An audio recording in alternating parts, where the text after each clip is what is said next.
mga tropa, welcome back to Alabet Shapiako Vlog. So for today's video, ayan, nagra-rides tayo ngayon with the whole family. So nandito tayo ngayon sa Marilake mga tropa. Ayan, Marilake Highway going to Regina Rica sa may Tanay Infanta boundary. Ayan mga tropa. So after more than 20 years, nakadaan ulit tayo dito. Huli kong punta dito, mga 18 or 19 years old ako, nakamotor. So ngayon, dala natin si Chopper. So pupunta tayo ngayon, marami tayong pupuntahan. Una muna, daan tayong simbahan sa Regina Rica, and then sa Pililla Wind Farm, and then sa Kilometer 90 or Little Baguio mga tropa. So ayan, dumating na tayo sa Regina Rica. So yan, kasama natin yan. Nasa unahan yung sasakyan ni ng Bilasco, asawa ni Tito Andy sa anak niya. Tingnan nyo. Yan, papasok tayo ng Regina Rica mga tropa. Simba muna tayo bago ang lahat. So kasama natin buong family natin. Yan. So pag pupunta pala kayo dito, may entrance na 50 pesos mga tropa para sa parking. So parang donation nyo na rin yun para sa pondo ng simbahan mga tropa. Sobrang ganda dito mga tropa. So i-wish nyo na lang. Daan kayo ng pag-akyat nyo. Ayan na si Mama Miring mga tropa. Ayan yung church nila, Regina Rica mga tropa. Ang ganda dito, ang aliwalas. Pagpunta namin kasi mababa siya, umaambon-ambon na yung simbahan. So ayan, so naman tayo, naka-jacket tayo. Ayan, so tinignan natin, kasama natin si Liv, Alabet, si Mrs. Yan. Tapos syempre yung anak ko, hindi magpapahuli yan, si Ate LJ. Naglagay pa siya, may wishing well pa dito. So ang dami niya daw wish mga tropa. So ako, ang wish ko lang, naghulog din ako dyan. So sana good health sa family, hindi tayo makaksidente, lagi lang masaya yung pamilya natin, and long life mga tropa. Kung nagkakasakit yung mga mahal sa buhay, ingatan yung lahat ng aking pamilya. So yan, picture. Tuntawa si LJ soon sa Pililla yan. Teaser yan mga tropa. So yun lang, I love it, bye. Hello mga tropa, so dito na tayo sa second stopover natin sa Pililla Wind Farm yan. O kita nyo yung daan mga tropa, dalawang sasakyan naman yung kasya. So tanaw na natin yung windmill, ayan na mga tropa, diba? Ang laki niyan mga tropa.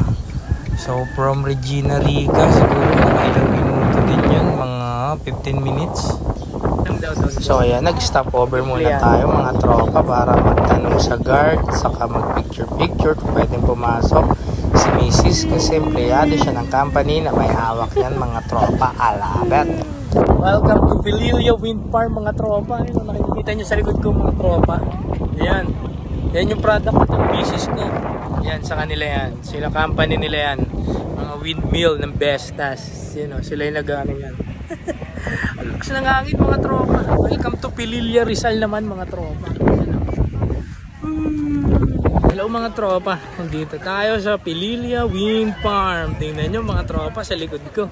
So yung company ni Mrs. yan, yung product nila Wind Farm. Sila rin yung nagme-maintain yan. Hindi namin makita kanina kung kung saan pwede pumasok. Pwede daw yung empleyado ng Vestas. So yan, dito tayo sa may visitor center. Yan.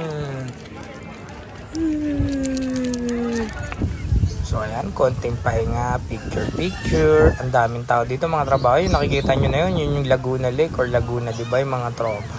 Sa malapitan pala mga tropa, sobrang laki nyan mga tropa.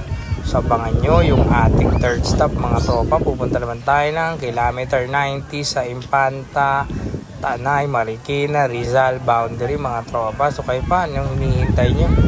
Tara, pasyal na din kayo dito sa Pililla Wind Farm. Yan, dahil lang kayo ng Marilake, dire-diretso, i-wish nyo lang mga tropa. Tonto yung pamilya ko, lalong-lalo na si LJ. May laruan pa, tingnan nyo yung ate LJ ko. Yun lang, I love it mga tropa. Bye!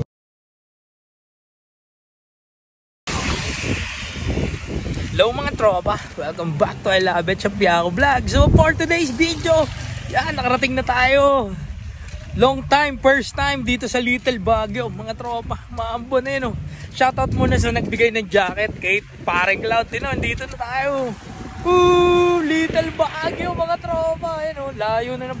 Galing pa kami kanina ng Pililla Wind Farm. Tapos Regina Rica. Pero yan, napunta natin yung mga tropa. Katay muna. Wala na istorbo. Ayun na mga tropa. Kilometer 90. Little Baguio. Nag-south, ayun o. Little Baguio mga tropa. I love it. Ayun o, kilometer 90 mga tropa. Isang I love it naman dyan.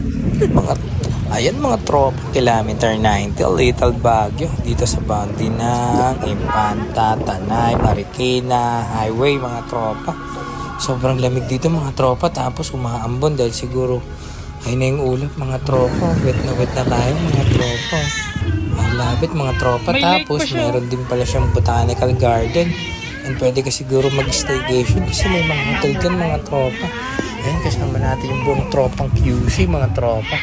Dalawang sasakyan kami. Pero ganda kasi hindi makababa yung mga bata.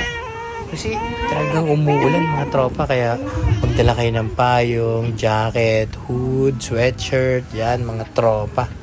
Tingnan nyo, naglalaro pa si Aya sa si LJ. Yan, tapos mamaya ikutin natin yan mga tropa. Papakita ko sa inyo yung buong lugar na yan ng kilometer 90. Ayan, meron pa sila dito. Hindi ko naman ito kung man-made to. Pala sila dito, nakikita nyo. Kaya dating nilagyan na nila ng semento yung parang sapa mga tropa. Tapos sa gilid yan, pwede ka mag-staycation. May mga maliliit na siguro 3 to 4 person. Tapos iba't ibang halaman. Tapos meron siyang packet patakas mga tropa. Nakita nyo, ang ganda dito mga tropa. Isang alabet yan oh. Meron silang maliit na church. Nakalagay dyan eh.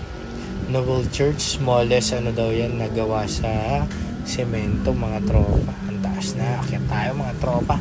Hanggang doon sa tuktok ng cluster natin. Yan, tuktok mga tropa. Grabe dahil tao. Sobrang lakas ng hangin dito. Kailangan yung kumapit. Yan, baka madala kayo ng hangin tapos makalimutan niyang di na niya kayo mahal. Ayan mga tropa. Ayan yung baba o. Tingnan niyo yung pag mga tropa. Yung mga mapit. Kalsada mga tropa, hindi nyo makita. Taas mga tropa, lakas ng hangin. So, dahil may kapitan naman siya, so daw pumalit na lang lalo na pinag-isama yung mga bata kung hindi kaya. Pero mga bata pa rin nag-picture. Kasi baka ibalik kayo ng hangin katulad ng pangarap nyo na may iba na siyang mahal. Ayan, so continue lang tayo. Paikot lang siya mga tropa pababa. Ayan o, isang I love it naman dyan. Yun lang, bye!